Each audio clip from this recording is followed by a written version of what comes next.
টকটকে লাল, সিঁদুর লাল, এই কালারটা আমাদের অনেকেই আছেন যারা খুব পছন্দ করি আমরা।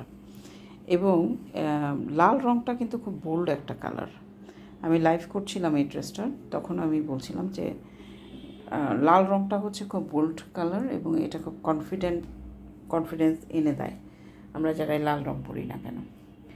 আবার অনেকে আছে একটু মনে মনে সংকীর্ণতা কাজ করে যে লাল পরেছি কেমন লাগছে, কে কী বলছে।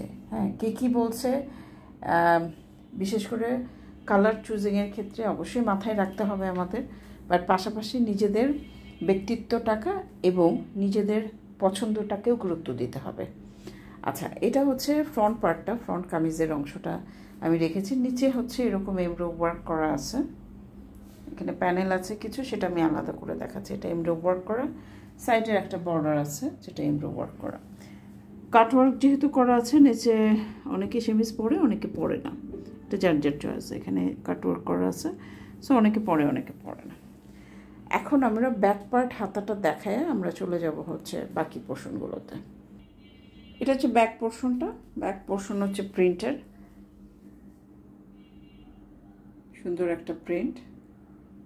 হাতাটাও কিন্তু প্রিন্টের, হাতা এবং ব্যাক পোর্শন হচ্ছে সেম প্রিন্টের। আমরা লাইভ করেছি ড্রেসটা, আপনারা চাইলে আমরা লাইভটা দিয়ে দিব আপনাদেরকে। অবশ্যই আপনারা লাইভ দেখে অর্ডার করার আগে দেখে শুনে বুঝে কনফার্ম হয় তারপরে কিন্তু অর্ডারটা আমাদের এন্ডে প্লেস করতে হবে, বিকজ আমাদের কোনো রিটার্ন বা এক্সচেঞ্জ পলিসি কিন্তু নাই। সো যেটা আপনাকে দেখাচ্ছি সেটাই দিব। সো কনফার্ম হয়ে আপনাদের কাইন্ডলি অর্ডারটা প্লেস করতে হবে। ওভারঅল ড্রেসের লুকটা হচ্ছে এটা। এখানে দেখেন কিছু কয়েকটা প্যানেল রয়েছে, যেমন এখানে একটা প্যানেল আলাদা করে কিন্তু আমি প্যানেল রেখেছি, প্যানেল বর্ডার আছে। ছবি তুলে নেই, আমি কথাও বলছি আবার ছবিও তুলছি। এখানে দেখেন দুইটা প্যাচেস আছে। সালোয়ারের কাপড় হচ্ছে রেড কালারের কটন এবং সিঁদুর লাল কালার যে কালারটা, সেই কালারটা কিন্তু আমরা দেখতে পাচ্ছি। এমব্রয়ডারি ওয়ার্কটা দেখেন।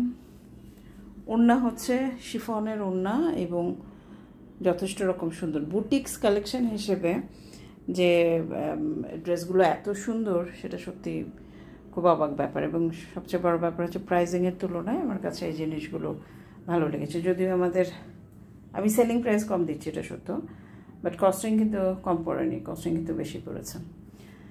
তো যাই হোক, যেহেতু রোজার মাস, মানে স্টকটা খালি করে রাখাটা নিজেদের কাছে খুব রিলিফ লাগে। 50 টাকা প্রফিট হলেও হোক, 100 টাকা হলেও হোক, খুব রিলিফ লাগে যে না, স্টকগুলো খালি হয়ে গেছে। এই জন্য আসলে এই উদ্দেশ্যে ওরকম কোনো সিগনিফিকেন্ট প্রফিট রেখে আমরা কিন্তু ছাড়ছি না, মোটামুটিভাবে আমরা ড্রেসগুলো ছেড়ে দিচ্ছি। তো আপনাদের কাছে যদি পছন্দ হয়, ভালো লাগে, ভালোবাসা কাজ করে, একটা স্ক্রিনশট নিয়ে আমাদের সাথে যোগাযোগ করবেন, বিস্তারিত জানবে, জেনে শুনে বুঝে কনফার্ম হয়ে অর্ডার করবেন। আমাদের কোনো রিটার্ন এক্সচেঞ্জ পলিসি নেই, যেটা আপনাকে দেখাচ্ছি সেটাই দিব। আর এগুলোর ড্রেসগুলো লাইভ করা আছে, সো আপনারা অবশ্যই অর্ডার প্লেস করার আগে লাইভটা দেখে নেবেন, দেখে কনফার্ম হয়ে তারপর অর্ডারটা প্লেস করবেন। অনেক সুন্দর, কোন দিক দিয়ে যে কীভাবে ছবি তুলব নিজেরাই বুঝতে পারি না। ধন্যবাদ সবাইকে।